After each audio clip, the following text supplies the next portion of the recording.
Hi hello friends, welcome to educate exam updates. ECET రిలేటెడ్గా first counselling కూడా అయితే complete అయిపోయింది. అందరూ కాలేజెస్లో కూడా జాయిన్ అయిపోయారు. సెకండ్ కౌన్సిలింగ్ రిలేటెడ్గా నోటిఫికేషన్ కూడా ఒక 10 to 15 డేస్లో అయితే అది ఇచ్చేసి అయితే అది కౌన్సిలింగ్ అయితే కంప్లీట్ అయిపోతుంది. నెక్స్ట్ మంత్ అయితే మీరు కూడా అయితే కాలేజీలో అనేది జాయిన్ అయిపోవచ్చు. దీంతో పాటు ఏంటంటే స్టూడెంట్స్ అందరికీ కూడా ఒక గుడ్ న్యూస్ అయితే టీడీపీ గవర్నమెంట్ అయితే ప్రొవైడ్ చేశారు. 2014 నుంచి 2019 వరకు కూడా అనేది కాలేజ్ సంబంధించిన ఫీజు అనేది ఫ్రీ. ఎవరికైతే ఫీజు రింబర్స్మెంట్ అని ఎలిజిబుల్ అయ్యే వాళ్ళందరికీ కూడా టీడీపీ గవర్నమెంట్ ఉన్నప్పుడు అయితే డైరెక్ట్గా fees reimbursement full fees reimbursement కూడా డైరెక్ట్గా కాలేజ్ అకౌంట్స్లో అయితే పడేవి. ఓన్లీ ది అదర్ ఎక్స్పెన్సెస్ అంటే స్టూడెంట్స్ కావాల్సిన అదర్ ఎక్స్పెన్సెస్ వాళ్ళు డైలీ ఛార్జెస్ కానీ బుక్స్ మెటీరియల్స్ ఇలాంటివి అయితే స్టూడెంట్స్ చేతి నుంచి పడేటివి. తర్వాత జగన్ గవర్నమెంట్ వచ్చినప్పటి నుంచి ఏంటంటే ఫీజు రింబర్స్మెంట్ అనేది ఫస్ట్ మనం పే చేసుకొని తర్వాత స్టూడెంట్స్ మదర్ అకౌంట్స్కి కానీ లేదంటే జాయింట్ అకౌంట్స్కి కానీ వేస్తూ ఉండేవారు. కానీ ఇప్పుడు నారా లోకేష్ గారు అండ్ చంద్రబాబు నాయుడు గారు తీసుకున్న డెసిషన్ ఏంటంటే AP government has laid focus on clearing the loan pending fees reimbursement dues. అంటే ఇంతవరకు కూడా ఇప్పుడు జగన్ గవర్నమెంట్ నుంచి వచ్చిన ఫీజు రింబర్స్మెంట్స్ అన్నీ కూడా అని చెప్పేసి అయితే అవన్నీ కూడా తొందరగా అనేది క్లియర్ చేస్తాము. తర్వాత ఇప్పటి నుంచి ఫీజు రింబర్స్మెంట్ అనేది కూడా డైరెక్ట్గా కాలేజ్ అకౌంట్స్లోకి అయితే మేము అనేది ఇది పంపిస్తాము అని అయితే అప్డేట్ అయితే తీసుకొని వచ్చారు. సో చాలా ఫ్యామిలీస్ కూడా కొంచెం ఇబ్బందిగానే ఉండింది ఫీజు రింబర్స్మెంట్ డైరెక్ట్గా మదర్ అకౌంట్స్లోకి పడడం. అంటే ఫస్ట్ మీరు పే చేసుకొని తర్వాత మళ్ళీ మదర్స్ అకౌంట్స్లో పడితే ఆ అమౌంట్ మీరు తీసుకునేవాళ్ళు. కానీ ఇప్పుడు ఏంటంటే టీడీపీ గవర్నమెంట్ వచ్చిన తర్వాత ఫుల్ ఫీజు రింబర్స్మెంట్ అనేది డైరెక్ట్గా కాలేజ్ అకౌంట్స్లోకి అయితే వేస్తామని చెప్పేసి అయితే ఇక్కడైతే ఇన్ఫర్మేషన్ అయితే ప్రొవైడ్ చేశారు. మీరు ఒకసారి చెక్ చేసుకోవాలంటే ఈ వెబ్సైట్ లింక్ కూడా నేను కింద డిస్క్రిప్షన్లో అయితే ప్రొవైడ్ చేస్తాను. ఒకసారి అయితే మీరు చెక్ చేసుకోండి. సరే, ఈ స్కీమ్ ఏంటో చూద్దాం ఒకసారి. To provide full fees reimbursement to every eligible student. Full fee అంటే దాంతో van fees, other fees, tuition fees, exam fees ఇవన్నీ అంటే మీకు కాలేజ్కి ఇంత ఫీజు అండ్ ట్యూషన్ ఫీ అని ఉంటుంది కదా, అది మొత్తము చెప్పేసి full fee shall be credited to the respective college accounts on behalf of the students. మా స్టూడెంట్స్ ఏదైతే ఫీజు అనేది పే చేయాలో ఆ ఫీజు మొత్తం అని చెప్పేసి స్టూడెంట్స్ తరపున గవర్నమెంట్ అనేది డైరెక్ట్గా కాలేజెస్ అకౌంట్స్లోకే వేస్తాము అని అయితే ఇక్కడైతే చెప్తున్నారు. ఆర్టీఎఫ్ అంటే మీ కాలేజ్ యొక్క ట్యూషన్ ఫీ ఇలాంటివి. తర్వాత ఎంటీఎఫ్ అంటే మీకు అదర్ ఎక్స్పెన్సెస్ ఉంటాయి కదా, అంటే నార్మల్గా ఇప్పుడు అమ్మఒడి ఇలాంటివి వేశారు కదా, అలాంటి వాటిని నేమ్స్ అనేది చేంజెస్ చేసి వీళ్ళకి ఐటీఐ స్టూడెంట్స్కి అయితే 10,000, డిప్లొమా స్టూడెంట్స్కి అయితే 50,000, డిగ్రీ లేదా బీటెక్ ఇలాంటి స్టూడెంట్స్కి అయితే 20,000 అని చెప్పేసి మదర్ అకౌంట్స్ కానీ లేదంటే జాయింట్ అకౌంట్స్ కానీ లేదా రిలేటెడ్గా ఎవరైతే గార్డియన్ ఉంటారో వాళ్ళకైతే పర్ ఇయర్ అనేది ఇంత అమౌంట్ అయితే ఫీజు రింబర్స్మెంట్తో పాటు ఇదనైతే వేస్తారు.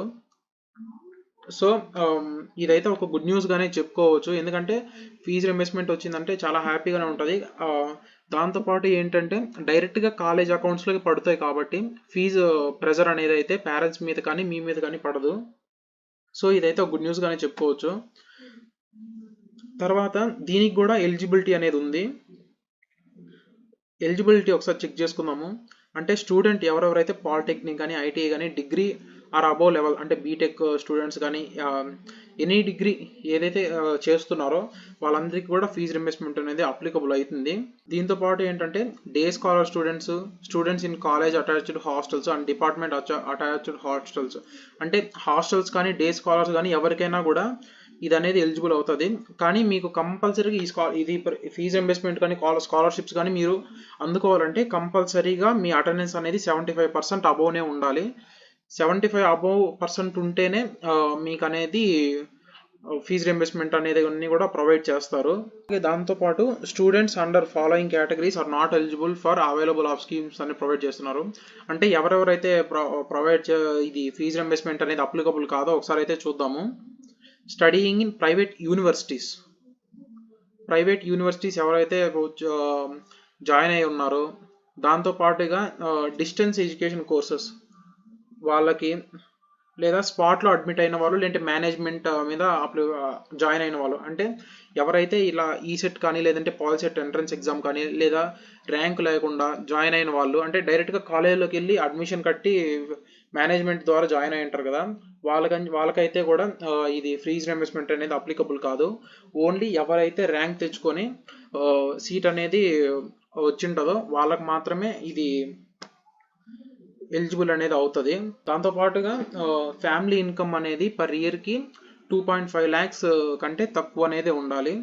దాంతోపాటుగా అది ఆ ఫ్యామిలీకి ఏదైతే ల్యాండ్ ఉంటుందో ఆ ల్యాండ్ అనేది మొత్తం ఓవరాల్గా వాళ్ళ ప్రాపర్టీ అనేది 10 crores కంటే తక్కువ అనేది అయితే ఉండాలి. అంటే వాళ్ళ ల్యాండ్ అనేది 10 crores అంటే తక్కువ అనేది ఉండాలి. దాంతోపాటుగా ఆ ఫ్యామిలీలో సంబంధించిన వాళ్ళలో ఎవరికైనా గవర్నమెంట్ ఎంప్లాయ్ అనేది ఉండకూడదు. దాంతోపాటుగా 4-wheeler అనేది అయితే ఉండకూడదు. దాంతోపాటుగా ఎవరు ఇన్కమ్ ట్యాక్స్ అనేది పే చేసి ఉండకూడదు. ఈ కండిషన్స్లో ఏ ఒక్కటి మిస్ అయినా ఫీజు రింబర్స్మెంట్ అనేది అయితే రాదు. తర్వాత ఇక్కడ హౌ టు అప్లై అయితే మనకు అనేది ప్రొవైడ్ చేశారు స్టెప్ బై స్టెప్గా. మీకు కింద డిస్క్రిప్షన్లో లింక్ అయితే ఇస్తున్నాను, సో తప్పకుండా చూడండి ఒకసారి. మీకు ఏదైనా డౌట్ ఉంటే ఈ అప్లికేషన్ ఏంటంటే మీరు డైరెక్ట్గా మీ కాలేజ్లోనే ఇస్తారు. సో మీరు కాలేజ్లో అన్ని ఏవైతే మీరు ఫిల్ చేయాలో అవన్నీ ఫిల్ చేసి మీరు కాలేజీలో ఇచ్చారంటే వాళ్ళే చేస్తారు, ప్రిన్సిపల్ సార్ సిగ్నేచర్ తీసుకొని. తర్వాత ఇది స్టెప్ అనేది తర్వాత మన కాలేజీలో వాళ్ళే ఎక్స్ప్లెయిన్ చేస్తారు. సో ఇక్కడ అప్లికేషన్ డౌన్లోడ్ చేసుకోవడానికి కూడా ఇవ్వలేదు. ఇక్కడ మీరు చూస్తే క్లిక్ హియర్ డౌన్లోడ్ ఎర్రర్ అనేది అయితే చూపిస్తుంది. సో అప్లికేషన్ అయితే ఇవ్వలేదు ఇంకా. సో ఫీజు రింబర్స్మెంట్ నుంచి అయితే గుడ్ న్యూస్ అనేది ప్రొవైడ్ చేశారు. అంటే చాలామంది స్టూడెంట్స్ కూడా అనుకుంటుంటారు ఫీజు రింబర్స్మెంట్ మదర్ అకౌంట్స్ పడుతుందిగా, ఒక్కోసారి పడకపోతే ఏం చేయాలి అప్పుడు ఇలా అనేది కొంచెం డౌట్తో ఉన్నారు.